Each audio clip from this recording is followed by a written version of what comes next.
You've tuned into InvisiYouth Chat Sessions, a video podcast series. Our episode starts right now. Here's your host, Dominique Vale. Well, hello everyone, and welcome back to the InvisiYouth Chat Sessions to check in for your dose of stigma-breaking, humor-filling, motivation-loving life hacks and empowering tips for all of the medically doltish people in your life.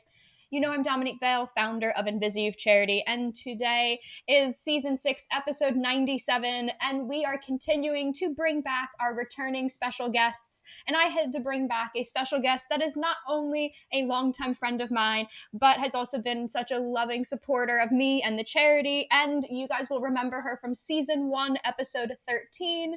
It is physiotherapist with Katie Piper Foundation, model and burn survivor, Catrin Pugh. So from North Wales, UK, Catrin is a joyful, intelligent, and powerful woman that's always been raising awareness and support for the disability and physical difference communities. After surviving a coach crash and fire in the French Alps in 2013, Catrin was left with 96% burns on her body, along with health struggles like limb difference and vision impairment. And through Catrin's journey and recovery, she has also found great strength in sharing about her journey and going through different charity work and becoming an incredible model and public speaker, being a part of campaigns for groups like Changing Faces and hashtag Ask Don't Assume. And she's even modeled in really cool campaigns like being featured as one of the faces of Avon Beauty's Perfect Nudes beauty range, and this last fall being featured in Vogue Portugal, which I'm like slightly obsessed with. But also Catrin has made accomplishments off of the camera as well. She graduated from King's College in London with a degree in physiotherapy and is now a physical therapist at the nonprofit close to her heart, Katie Piper Foundation, which provides rehabilitation and other supportive services to survivors of burns and traumatic scarring. So Catrin has achieved so much through all of these years and continues to be such a bright light in this community. So I'm so thrilled to get to catch up with Catrin and have her back on the podcast. So Catrin, welcome back to the show. I think that might be the best introduction I've ever had. Clip it. That's your bio now. No, thank you for having me. It's such a pleasure to be back. Like you say, InvisiYouth, I think I've been here since the beginning when you were starting everything. So it's so nice to come back and share where I'm at, because also it's just nice to see people with disabilities, chronic illnesses, going through life and achieving things and having positive experiences alongside all the battles we face. So yeah, very happy to be here with you. Yes, I'm so excited. And you guys will get to learn so much about Catrin's work and her physiotherapy work. So make sure you stay tuned through all of the segments, especially the one at the end as well. And by then you will also have plenty of time to make sure you hit subscribe on the InvisiYouth Chat Sessions. So you have a good maybe like 55 minutes to go click that button while we are speaking, or if you're watching on YouTube. So make sure you have done that. And without further ado, we are going into our first segment, 5-Second Challenge. 5-second challenge. 5-second challenge. 5-Second Challenge is how we get to do an intro guest and reintroduce ourselves to our special guests. So I'm excited to get to learn more things about my friend Catrin and asking her a bunch of random questions that I probably normally wouldn't do. So Catrin, you ready for some rapid fire? Always. Okay, I know you have done a lot of traveling, but what is one vacation spot that you would go to on repeat and one that you still want to go to? So on repeat, I'm a big skier. I love skiing. And I've always, growing up, been going to France. So a particular resort in France called Val Thorens is like my favorite place. So I will want to go there forevermore. Place I've never explored, but I'd like to. I want to get down to South America and go and explore the culture, the countries, the nature, all of it. So yeah, it's on my list, but there's lots on my list. That's the problem. Oh, we could do that together. I've always wanted to go to Uruguay and Paraguay, so I could. We'll talk after this. Yeah, we'll talk after. Something. I love that. What is one song you would always find yourself humming or singing in the shower? Oh, so I'm a bit of a musicals geek. So I would probably say, I mean, Hamilton has taken over a lot of people's lives recently. And any of the songs from Hamilton, the soundtrack, start to finish, the whole 3-hour shebang, I do hum in the shower. The showers get quite long. But yeah, it's just on repeat in my head all the time. Oh, I like that. I like that a lot. Do you have a favorite word or phrase in a different language that you find yourself implementing into your English or no? I wouldn't say I use one regularly, but I would say my favourite word is wine in Oh, French. Because it gets what I want when I'm up there, you know? yeah. And I'm a non-French speaker, but I know that one. So You know the important things. I know the important things. I know how to get a drink. I know how to get some food. So we survive. Exactly. Are you a texter, talker, or video caller, or voice noter? I'm definitely not a texter. Hmm. I'm a video caller, but we're only with specific people. I'd say I'm a talker, number one talker, and that moves into voice noting. I'm Yep. the worst texter in the world. Like my friends do like say that I will get back to them in 3 to 5 business days, and I would say that is about right. Yeah. Yeah. Voice noting's easier. I'm like, my thumbs are going to hurt. I'll just sit here and start talking to you. I know, but it ends up being like a podcast, doesn't it? So you actually end up, I do like 4-minute voice notes and people are like, oh gosh, it was quite difficult to listen and respond. Oh, Catrin, I have one friend and we do half-hour plus voice notes to each other. So Yeah, it gets dangerous. I love that. Do you have a go-to meal that you like to cook and a go-to, but is it different than a go-to meal you like to get when you're out? Oh, okay. So my favorite meal to have at home, whether I'm cooking it or like family is cooking it, is sausage, mash and beans. And I don't know if this is like around the world as a delicacy or if this is a British thing, but sausage, mash and beans, when it used to be my birthday and my mum would say, you can have whatever you want, I went sausage, mash and beans. And still today, that's my favorite one to cook. What do I get when I go out? It depends if I'm feeling fancy. Like if I'm in the mood to spend a bit of money, I do like duck. I like a piece of roast duck. I know that sounds really like not that exciting, but duck and dauphinoise potatoes if I'm being fancy, and if I'm not being fancy, I go pie and mash. I like that. I like that you're just like touching the European cultures very differently. Totally. But yeah, I'm all about hearty meals. I'm not really like a salad kind of girl. I wish I was, but I'm not. Can't get on board. I hear you. I hear you. Do you have a fashion trend or a beauty trend that you're like, oh, I've really wanted to try, but you're like, I don't know if that's ever going to be for me? I'm not going to lie, like pretty much every trend that comes out right now that I used to wear when I was 12. So like low-rise jeans and things, I just can't do it. Like I can't go back. No, and like as a woman in your 30s, like you can't go back. You truly are. The body doesn't like it. So yeah, I think it looks great on people who are made for it, but for me it's just not the one. Yeah, I can't go back to the days where those were the only options of denim you had. Absolutely not. High waist all the way. I totally agree. I love that. If you could own a type of shop, what kind of shop would you want to own? Okay, as you can guess from my passion talking about the food, it would have to be like a deli or like a little cafe deli. My mum has always wanted actually like a cafe gift shop. So I'd want it to be like a deli gift shop with little trinkets and stuff. But you could go in and get like locally made coffee, locally made cakes, locally made, I don't know, sausages. So I can make something. But yeah, definitely it would have to be food related. I love it. There's still time, Catrin. There's still time. Yeah, there's time. Who knows what the future will hold? I love that. When a performance finishes, if you're at a performance, are you someone that quickly stands up for a standing ovation, or are you like, I'll wait for the crowd to get it going and then I join in?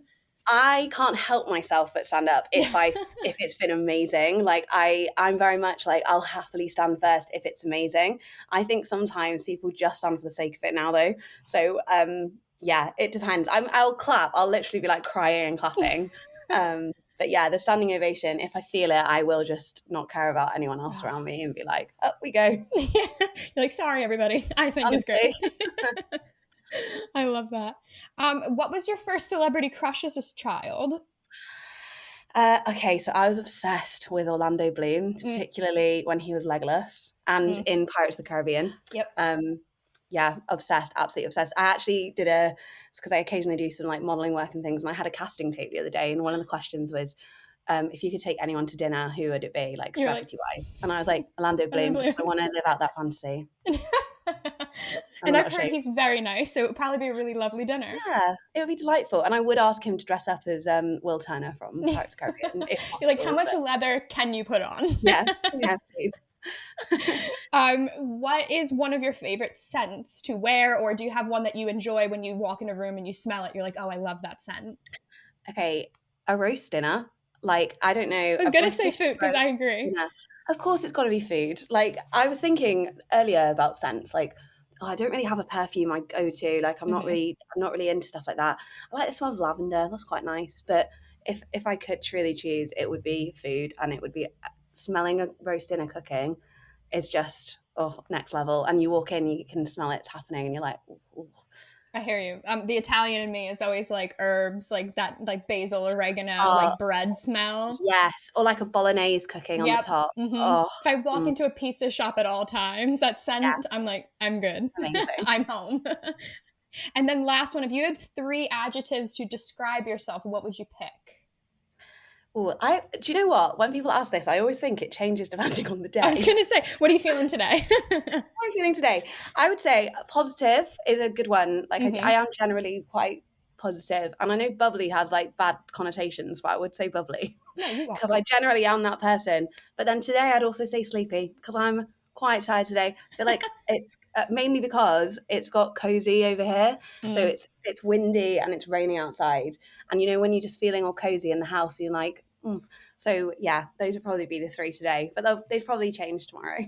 I agree. We're having a bit of British weather over here in New Jersey at the moment, so I thought it was very apropos to talk to you. Get a hot drink, snuggle Yeah. up on the sofa, it'd be great. I love that. You survived 5-second challenge. We are out. We are going into the next segment. But before we do that, I have to talk to Catrin about something that is one of my favorite things that I love talking about, which is our InvisiYouth charity shop and our subtle activist color block bracelets that we have. I know Catrin loves a good jewelry moment as well, so you would have seen some popping up on my wrist that I'm wearing, and they are on display behind me. They are our adjustable handmade bracelets by our volunteers that are 100% of every bracelet sale goes directly towards funding all of our free resources and programming throughout the year. So if you go exclusively on our Etsy page to buy one of our subtle activist color block bracelets, you are basically making a $4 donation, getting free global shipping, and knowing that you are getting a bracelet in return. So it is a win-win. You get a gift for making a donation, basically. So we love it so much. And if you are able to buy a bracelet for yourself or for someone you love, it is a great and more affordable way of making a donation to the nonprofit and knowing that your money is going towards funding really great resources we provide every single month for teens and young adults living with all chronic illnesses and disabilities, for the supports in the non-medical aspects of their life. So thinking of subtle activism, it's that Starbucks cup in the Game of Thrones scene. It is, as I was told, the hair clip switch situation in Bridgerton where Penelope had it on and off throughout a scene, that they edited it the wrong way. We like to get some subtle activism moving to get some curiosity going. So the link is on the screen and it is in our show notes for our Etsy page. And we appreciate it if you are able to get a bracelet and show some support for InvisiYouth charity. And now we're going to go into our next segment, Health Hack Moments. Health hack moments. We love a good chat about some funny or impactful moments in life and how we have learned from them and adapted and grown. So with Catrin, we want to see about all the different ways that she has grown in different avenues of her work. So we're going to catch up, learn about some of the growth in lots of her areas of life, and get some advice along the way as well. So one of the things I wanted to talk about is I've loved over the years getting to see on your social media about your love of travel and getting to see you travel. I know you've gone with your sister places and your boyfriend. Years ago, you came to New York and we got to meet up as well. So is there something that you do that's like good preparation for you when you're traveling, or ways that make you feel like you can travel accessibly and still enjoy yourself so it doesn't feel like a work trip, which a lot of times when you're trying to travel with an illness or disability, it feels like all this extra work of trying to make it happen? Yeah, I think traveling, obviously, I love traveling. I always have, like, before I had my accident that led to all of this, I always wanted to travel and continue to travel. So this was never going to really stop me. And I think that it's taken me a few years to get into the vibe of what actually works for me and what doesn't. I would say I've done quite a few trips where I probably didn't put everything into place that I needed putting into place for myself. And that was partly because I'd be too worried about, I don't know, changing the trip for others. Yeah. And also because I didn't want to miss out. So I feel like I didn't plan appropriately. And I think that would be my main tip, is like the planning side of it is actually so important. So for me, I've learned that I have to put in rest time, because I do have more fatigue than and whoever I end up traveling with, if they don't have any kind of illness or disability that they're contending with. So I have to put in rest time. And previously that was not something I ever did. And like going on a group trip with friends, I'd always be like, oh, like, you know, I might need to have a break, but I wouldn't enforce it or plan for it. So that's been something I definitely do every time I travel now. And I'm very open prior to the trip that I'll need it with my friends or my family. And obviously they literally don't care. Okay. But there's something within you that's like, oh, I don't want to ruin it. I don't want to change it. Yeah. So yeah, the planning side, definitely. And then also I have also made sure always that I have like a particular budget for like additional travel, which sounds really silly, but I've learned that for me to have a good time, if I walk or like have to use public transport for like certain journeys, it then wastes a lot of my energy doing that, and then I can't use it for all the things I actually want to do. So I kind of put a little bit of like budget in that is specifically for making sure I can get a taxi if I need to, or get an easier mode of transport that then makes my fatigue less, and then I can enjoy it more. So yeah, it's they always used to say in school, in the secondary schools here in high school, that fail to prepare and prepare to fail. Yeah. And I used to literally like, oh God. But now I do get it, because it is true. And whilst it like, we know it's going to take extra work anyway when we're there. So I kind of think if I can do as much work before I go and get that out the way, then when you're there, you don't have as much of that work to contend with, and everyone's prepped on it. So yeah, those are the main ones, I would say. And especially the last few years, I've had really good trips where I've been able to do everything, and I haven't had to battle with my own thoughts about how tired I am and not wanting to let people down. Yeah, no, I think that's great. Like the planning thing, people don't really take that in consideration, that they can do a lot prior to getting on into a location. Like we'll always say it's that, like that pre-planning of, well, looking at Google Maps, how would I walk places, like, oh, this doesn't look accessible, or looking at if you want to go to restaurants and you're like, oh, these are places we would want to go, like see if it's going to be able to match what you would need or what your health or disability needs would be.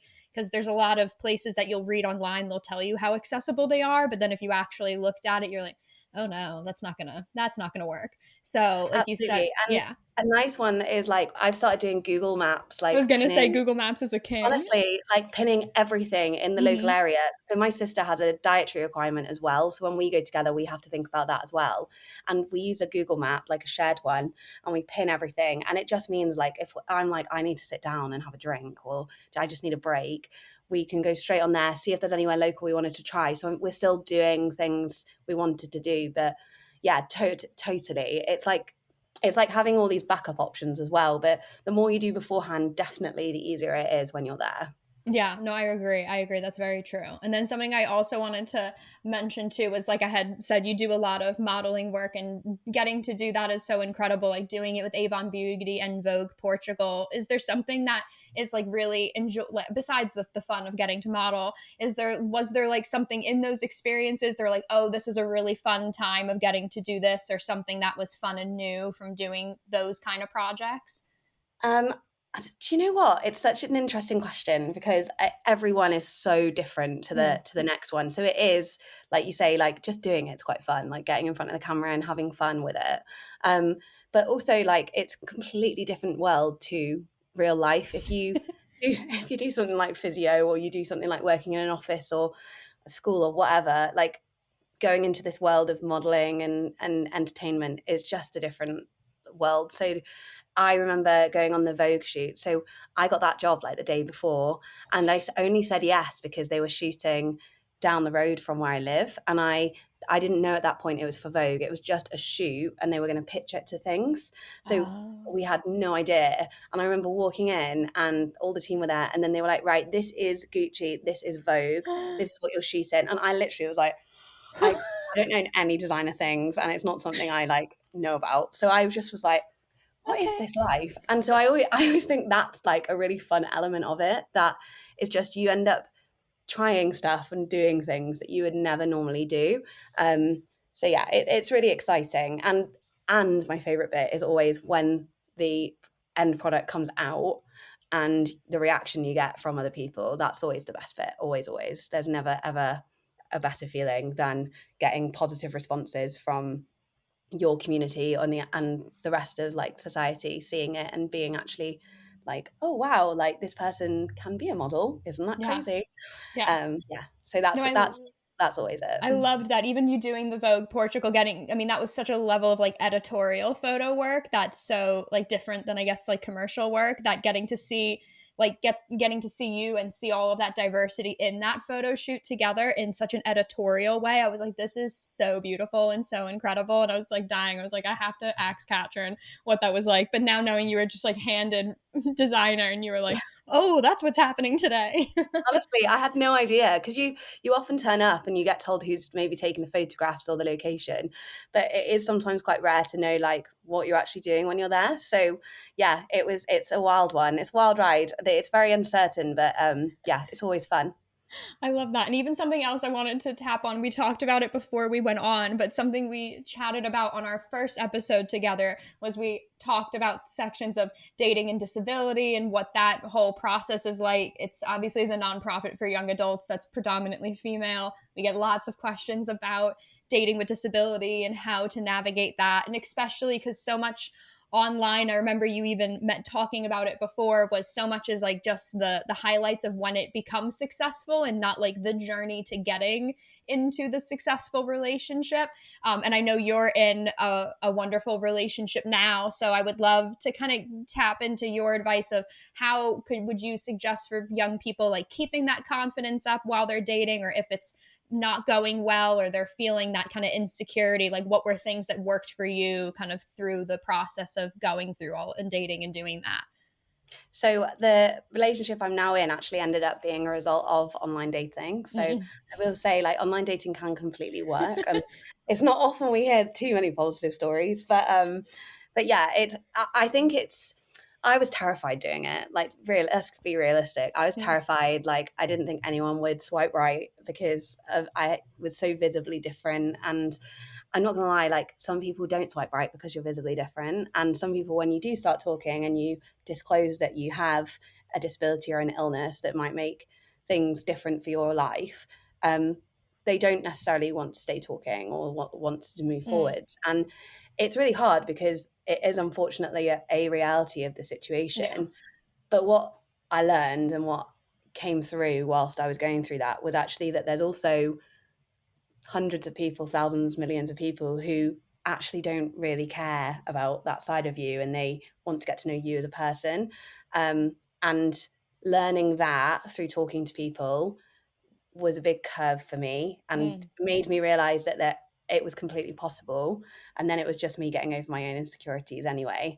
I did find from day one, being open about, not necessarily from the first conversation, but from day one of like when I decided I wanted to maybe meet up with somebody or make it a bit more serious, I would always disclose my disabilities, and not in a way that I told them my life story, and not in a way that was like them needing to know everything, but it was more with my current boyfriend, when we went on our first date, prior to it, he gave me a meeting point and like where to be and a time, and I just said, that's amazing, like thank you so much. And I was like, just want to flag, I am visually impaired, so I actually probably won't be able to spot you. So I was like, so if you can be really clear on like what you're wearing, or give me a location that's really clear, then that would be a lot easier. And he was great, and he just told me what he was wearing, and then I found him quite easily. But yeah, so I think being open and disclosing it's obviously your personal choice, but ultimately if you're talking to someone and you want to make it a bit more serious, then it's going to come up at some point. So taking control and the power of it into your own hands is really, I found, helpful and important. Yeah, but I also think like there are so many relationships out there that are between people with disabilities and not with disabilities or people both with disabilities and Yeah. illnesses. And it will happen and can happen. It's about pushing yourself forward as you and not you with your as an illness, because you're not your illness, you are you, and that's just a part of you. But that's sometimes really hard to go through when you're looking for love. Yeah, no, I agree. I think, like you said, it was such a good point of like knowing, like when you're talking to people, like, oh, I'm feel like you don't want, if some people feel confident just always disclosing right away, or if their disability or illness is more apparent, it's in photographs, then people might ask questions earlier than you might feel comfortable. So like you said, finding places where you feel a bit more in control of how you want to share, what you want to share, and when you feel willing that you're comfortable to chat with that person about it, I think is really key. And I also like, because I remember hearing was when Sarah Hyland was now obviously married to her husband, but when they were asking him like, oh, because she has her kidney disease and was going through transplants, and you met her right at that time, what was that like as if it was a service of him to continue dating her? And I remember he kind of looked puzzled, and he laughed and went, well, like, we all have a level of baggage. Hers was just medical and mine isn't, and that was the end of it. So it was such an easy kind of statement, and I laughed to myself, and I was like, yeah, it's just, you wish people would think of it in that way, that you can just think of what you kind of bring to the table might have a little more adaptations to it. It's just might be something other people aren't immediately familiar with, they don't have personal experience with, and so you kind of have to teach to that. Is always kind of a key point, is knowing like that might be the lead point in your relationship, is making them comfortable to ask questions, because they just don't know or have experience with it. So it's not a negative, it's just they don't know. Yeah, and I think it comes with like moving forwards. If you decide to get into a relationship with someone, we've also had to like go forwards into his family. Obviously want to know things, and his friends, and it's not like they're directly asking me, but they talk to him about it. So actually like having discussions as a couple about what you're comfortable with him telling people or them telling people, it's part of the journey, but I think it only makes you like stronger yourself and as a couple. So yeah, it's been a ride, but he's a very good egg. And yeah, we'll see. I love that. And then even kind of the last question I wanted to ask was, have you been given like recently like a good piece of advice, or seen like a good piece of advice that has kind of shifted the way you approach like adapting to thrive and enjoying your life, like going through it with a disability? Like, what has kind of been a new approach or mindset you've taken? I think probably the last time I was on, I said a positive attitude leads to positive outcomes, because that was like my mantra back throughout my rehab. It really was. That is still relevant, but I would say something that has become a much more apparent in the last 5-6 years for me, and that I've actually truly had to like take in and utilize, is that idea that like you are capable of doing whatever you set your mind to. It might require a little bit of adaptation, but you can go for anything. Yeah. And I found that in my professional life, in all aspects, particularly because I've gone for some things in life, like my physio career, even the modeling career, and people have questioned whether I am capable. And so you do have to like instill within you that you are. So I think that idea of like, you can do this, you're capable, and you can choose what you do. This shouldn't limit and like incapacitate you from going for whatever your dream is, has been something I definitely have had to instill in myself, and something I've taken forwards into everything. Yeah, no, I like that. That's a good way to end the segment. And I like that. That's a good mindset to have too. And it leads us into the second half of our episode and everyone's favorite segment. You guys know it's So That One Time. But before we go into story time with Catrin, I do have to remind all of you that the InvisiYouth Chat Sessions and all of our digital resources are totally funded by having incredible donations from people like you or those that support you, because 100% of every donation that comes into InvisiYouth is a donation that's directly going towards all of our free resources and programming we provide every single month for the hundreds of teens and young adults living with chronic illness in about 13 countries that now access our resources around the world. So we're very fortunate for that, but we always need donations from lovely people like yourselves or your support networks, because every cent really does help keep all of our programming free for these really deserving young people. So we do drop our donate link on the screen and in our description and show notes, so that if you or someone you know would be able to support the nonprofit, we definitely appreciate it so much. And now we're going to go into second half of the podcast and everyone's favorite segment. It's story time. It is So That One Time. So that one time.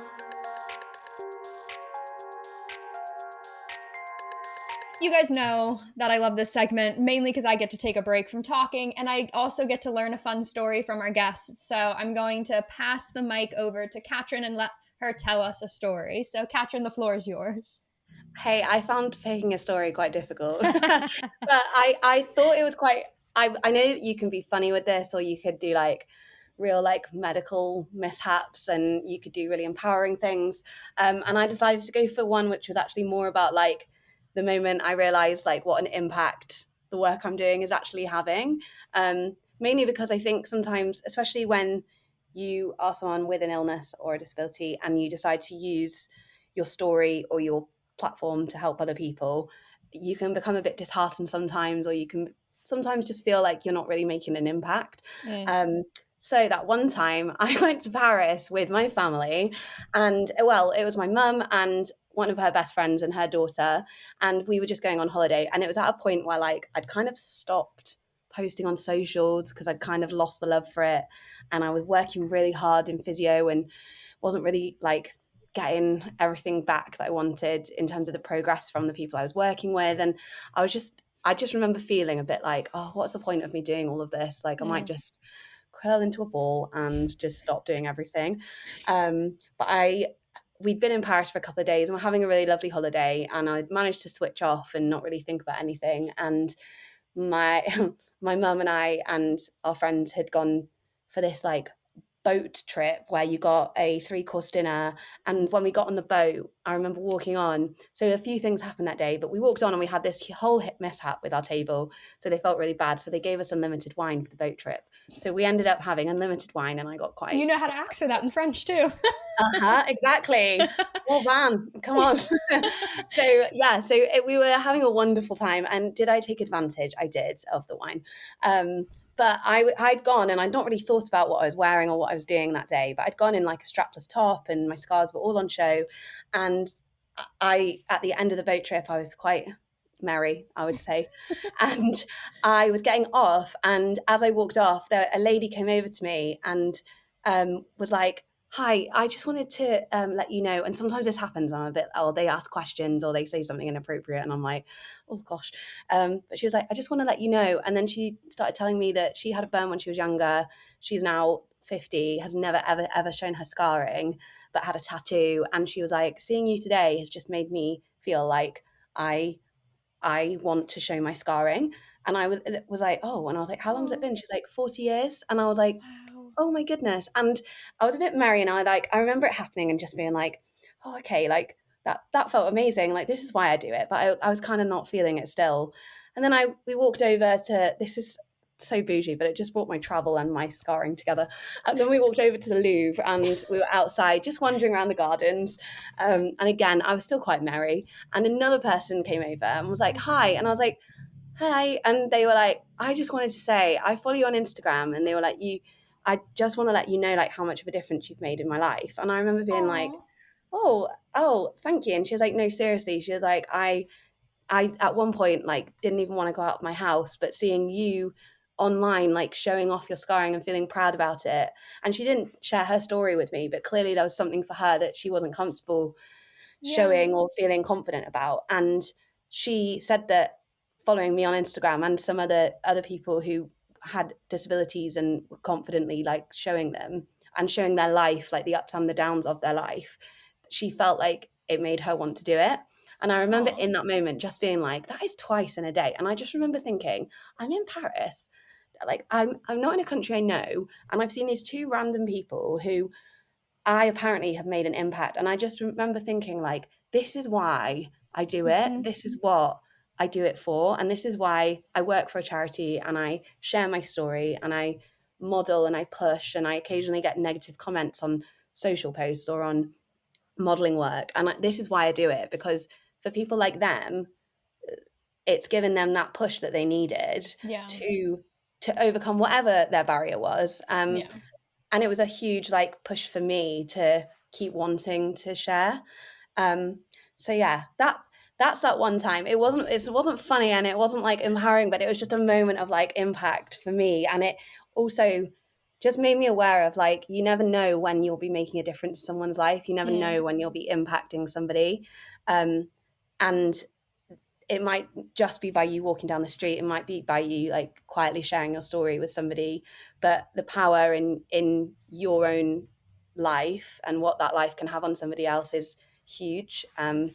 So yeah, and it's why I love doing these podcasts and talking about it, because I think that if you can help just one person, then your life is kind of more meaningful. I love that. That's so true. Yeah. And I always say that too all the time, that I was very lucky to fall upon your Instagram and get to connect with you, because you do such great work and you do make it so approachable for people to feel comfortable learning from you, but then also just like getting a wider network of people from the people you also get to work with too. So I'm glad that Paris was enjoyable for multiple reasons as well. Definitely. Yeah. It, Paris was good for lots of reasons, but yeah. I love that so much. And it perfectly leads into our final segment with Catrin, Medically Adultish Guidebook. Medically Adultish Guidebook.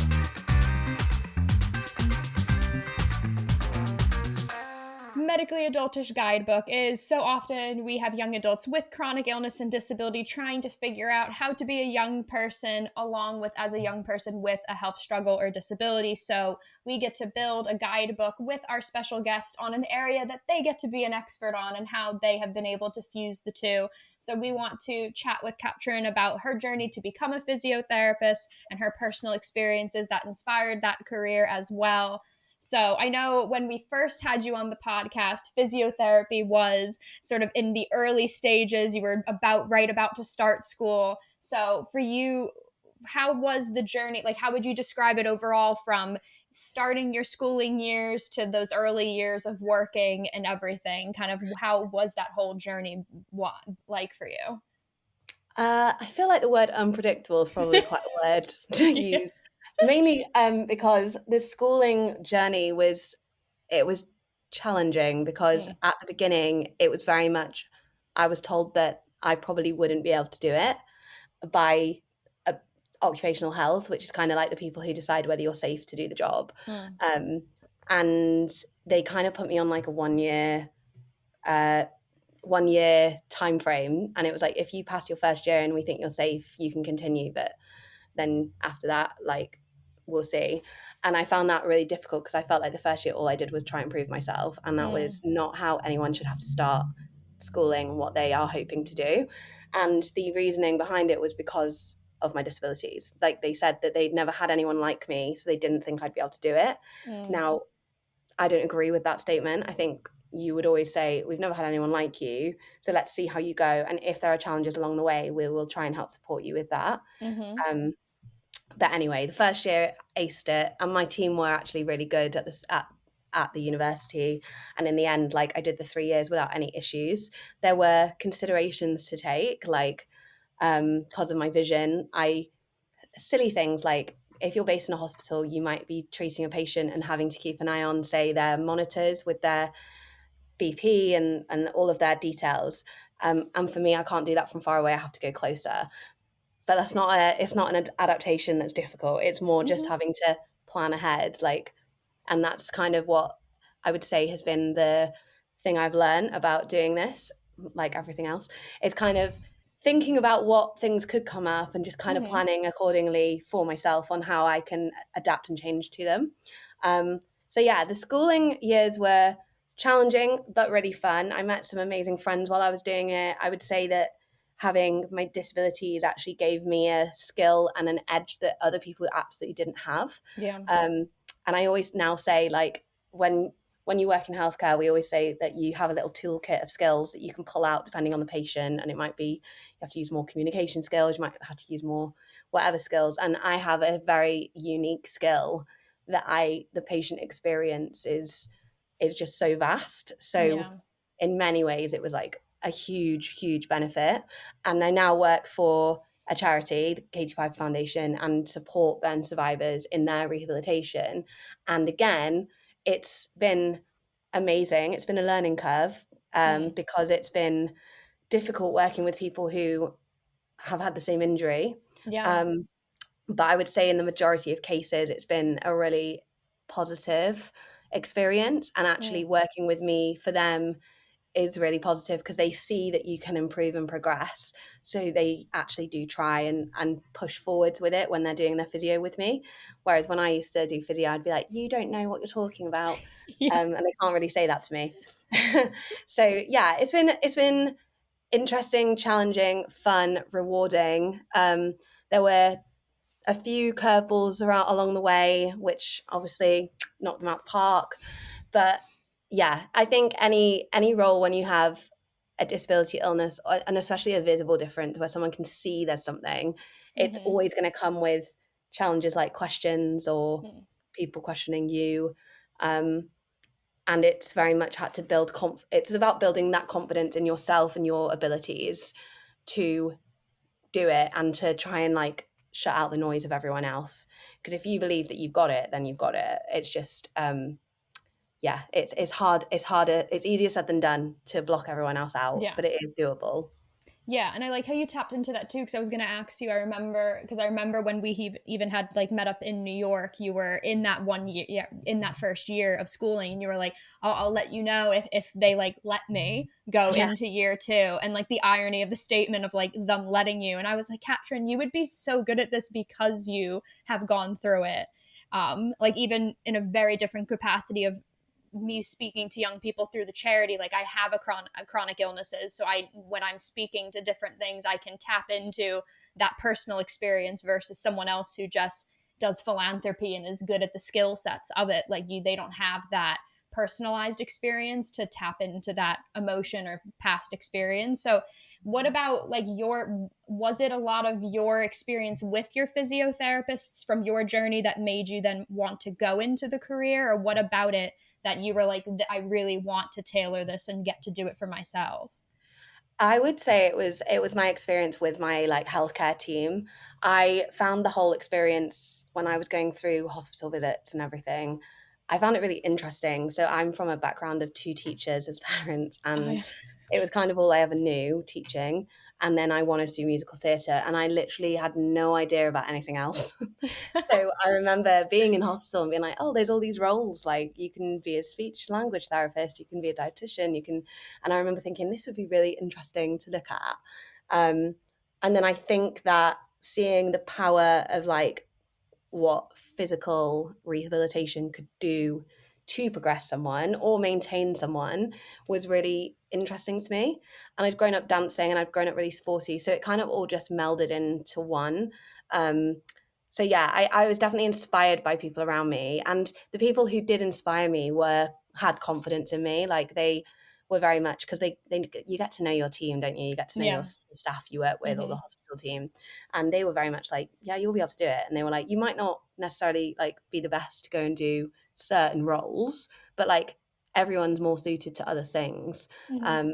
So yeah, it definitely was that. I also knew I wanted to do something that was going to help people. Like I feel like it's within you to want to do that. And I love doing the speaking and the modeling and stuff, but actually being on a call with someone or being in a room with someone and like using your skill set to help with. And I do think, like you just said, and I've said, I think that your experiences with your health is something that is a skill in any industry, because you can bring in that experience, the information you know and you learn, and you can inform other people to be more mindful of those things within what they're doing. And that's not just like me working with patients, that's like with your colleagues, with the wider society. I think it's such a superpower that previously has been snubbed as something that is disadvantageous, but actually I think it is advantageous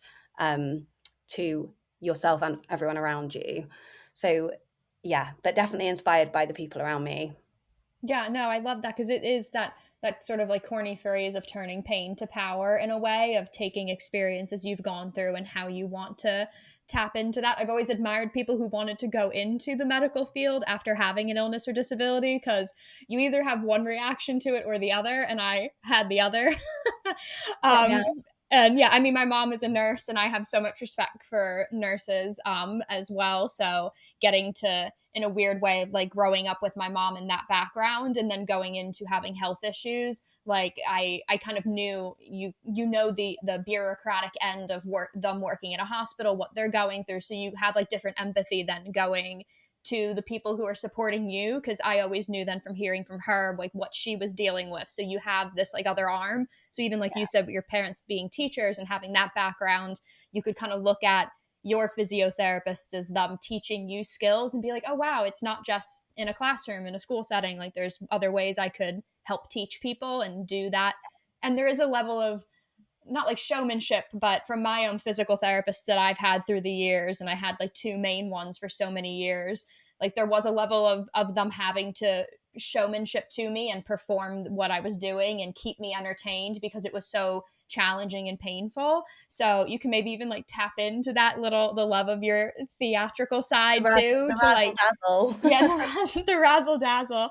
But it's true, because especially in something like physiotherapy, it can be painful. It can bring up different emotions. So being able to like tap into those parts of your personality, I think people will always think of like, oh, well, it's just like the sadness or the struggles of my health issues. But like you can tap into other things that you've brought out from it to go back into that job, that other people, like you're going to understand the humor in a different way of somebody, like that dark humor of struggling and trying to make a joke with it, versus somebody else, because you've been in that position, you know what it's like. Exactly. Yeah, totally agree. Yeah, and even kind of going off of that, I know you tapped on it too, but what kind of would you say is when you faced those adversities when you were in school studying or getting into work for the first time, how have you felt like you've been able to adapt to thrive, especially when you did feel that pressure from others of being like, I feel like I might have to over execute everything, so that, which isn't something you should have to worry about, but I know for so many young people with an illness or disability, they want to go into it being like, I need to over execute and over perform to make sure that whatever they think are shortcomings, I'm able to do differently. So how did you like mentally kind of go through that and navigate it? I think it's such a hard one because I think that it's something that I actually think most people do feel that way when they're first entering like the world of work and stuff. It's just like another level when you have any kind of what others perceive to be a disadvantage. Yeah. I think a lot of it is becoming confident and like instilling things within yourself, because you can't necessarily change people around you. You can't change what they're thinking. You can to an extent, and I have always like taken the approach of being as open as possible about what I would need support with in order for me to do the job at my best. And I've been very lucky that I've been in environments where that's been taken well and I've been fully supported. And I know that's not the same for everyone, but I have been very lucky. So taking that open approach has been incredibly helpful. But ultimately, it is truly like doing work on yourself to make sure that you feel confident in your skill set, your boundaries as well. Like boundarying is so hard anyway, but professionally putting boundaries in is difficult, and you have to look after your health. I think I was a culprit of like not putting boundaries in, and actually kind of like risking my health, not to the point of like where I was going to get really unwell, but I would say I burnt myself out multiple times in my first year of working, because I wanted to go over and above, and I obviously burn out a lot quicker than somebody who perhaps doesn't have an illness or disability. So Yeah. and it was simply because I was new to it, and whenever we do anything new, it's challenging. But I also hadn't like put any work into like setting those boundaries and instilling that confidence in myself. So it's really, really hard. It's so hard. It's so hard. But like using the resources that are available to you, whether that's resources at work or resources from, organizations like yourself, like at InvisiYouth, and using them to instill confidence, instill power, instill control within yourself is the best way to move forward, to adapt. I think conversations with people is a really easy way to change people around you, but ultimately the only person you have that control over is yourself. So doing the work on you so that you can take control is the best. Yeah, and I like how you kind of tapped into it too of, I'll always say, like, pre-planning, you knowing how to adapt for yourself so that in your head you're confident in answering somebody if they're like, oh, let me help you with this, or oh, I don't know if you should do this or you could do it, just because they don't know and they're making assumptions. But if you already like know how your health needs to adapt to excel, or where your limits are, and being able to vocalize those appropriately for yourself, I think a lot of people don't like to do. But knowing like, these are where my limits are, these are where I need help, and knowing that ahead of time to then walk in, that you feel then, like you said, anything you can do to add those levels of comfort and confidence in yourself. So if somebody brings in that questioning of capability, you're like, well, actually all I need is just this, or I need just this extra time and I'm doing the same thing, or I look at it this way versus you're only looking at here. I can bring these two different approaches, and so you can showcase where you add extra value, which I think is hard. People don't like you said, a lot of what you go through is extra value, which is what anybody in an employment setting wants to have, is what makes them unique, and that is actually valuable. Absolutely. And like, I think we forget, like, when people are recruiting or when people are looking at skill sets, I think that we forget that our experiences are skills. And that is totally something that adds value, like you say. So whilst we might take a little bit longer to do a job, you're bringing in an insight that someone doesn't have, someone else in the team won't have. So actually, nothing is better than the other. The time it takes is not better than the value you're bringing through that insight. So yeah, it's keeping in mind that you're there for a reason, and you've been employed for a reason as well. Like, if we're talking about professional capacity, you are there and you've been chosen and recruited for a reason. So you are completely capable. It's then up to you on how you want to work, what you want to show, and the whole like preparing what you're capable. If you're not sure of your limitations, that's where having those open conversations can be helpful. Yeah. Talk to people and say, actually, I've not done that before, but let me have a go and see how it goes. That's completely reasonable. So yeah, and actually saying, I never felt confident ever being like, I actually do need a hand with this. Do you mind? Because I wanted to be like, no, I can do everything. But there are some stuff that I actually do need a little bit of help with, or might need assistance with, and actually learning to ask for that too. Because I don't like asking for help. I've had too much already, and it's probably a shared experience. So yeah, finding your confidence and actually doing that as well is a superpower, because you can admit when you need a little bit of a hand, but in other moments you absolutely won't need that. So yeah, it's within, I would say, a lot of it.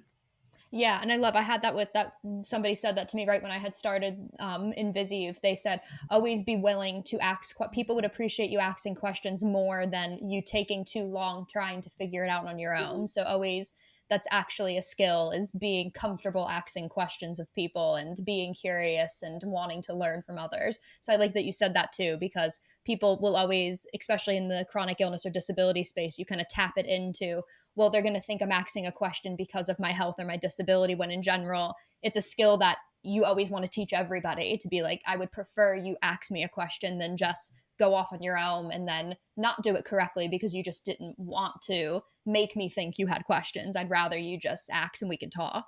Exactly. Yeah. Yeah. I love that. And then final quick question I had, Dax, what is like a long-term career goal you have with being a physiotherapist? You're like, oh God, not 10-year plan. But like, do you have one that you're like, God, I would love to be able to do these certain things or show certain things in your work? So this is something you don't know yet, even though we've had a little chat pre. I'm actually doing a master's at the moment in performing arts medicine. So it's how to be a physiotherapist, but in the performing arts world. And because I've always loved theatre, musicals and everything, I'm just exploring that area to see if it's something that I would enjoy. So who knows? Maybe I'll be a physio. I'm really interested in like the disability space in entertainment and theatre. So maybe I will be doing physio for disabled ballerinas in the future. Who knows? But Oh we'll my see. God. I don't know I if it's a love it. goal, but it's like something I'm exploring. So we'll see. I love that. And I just said, look at you with your theatrical interests, and you were like razzle dazzle, and you were like doing it anyway, Dominique. Still there. I love that so much. Oh my God. I can't wait. And then we'll have another podcast when we're like in like season 10 or something, and Yeah. you'll be talking about all the West End you're working on. There you go. Yeah, totally. I love that. Oh my God, Catrin, I had so much fun having you back on the show. It's like getting to have like a full like catch up like break with you. So I always have so much fun, and I want people to be able to find you and all the work that you're doing. So where can people find you online? So I am not a very good influencer at the moment, but I have Instagram is like my main one. So it's at Catrin Pugh, which is CATRINPUGH. It's very Welsh, so I don't judge you for your spellings. And then the charity I work for is Katie Piper Foundation. If you want to check out what we do, we support survivors of burns and traumatic scarring in the UK. So yeah, check it out, and always happy for people to reach out. Yes, no, oh my God. We'll drop those links in our description and show notes so you can connect with Catrin and see all the good work the Katie Piper Foundation is doing as well, and what Catrin is doing with them. And as always, you can find InvisiYouth on Twitter, Instagram, Facebook, and YouTube at InvisiYouth. And the InvisiYouth Chat Sessions is on YouTube and on all audio podcast platforms like Spotify and Apple Podcasts. So make sure, if you haven't, we're at the end, make sure you've clicked that subscribed or write a positive review, give it a thumbs up. All of that definitely, helps in the algorithm space for a little podcast like ours. So we'll drop all of those links as well in the description and show notes. So Catrin, I had so much fun with you today, and I hope everybody enjoyed the episode as much as I did, and I will speak with all of you soon. Bye, everybody.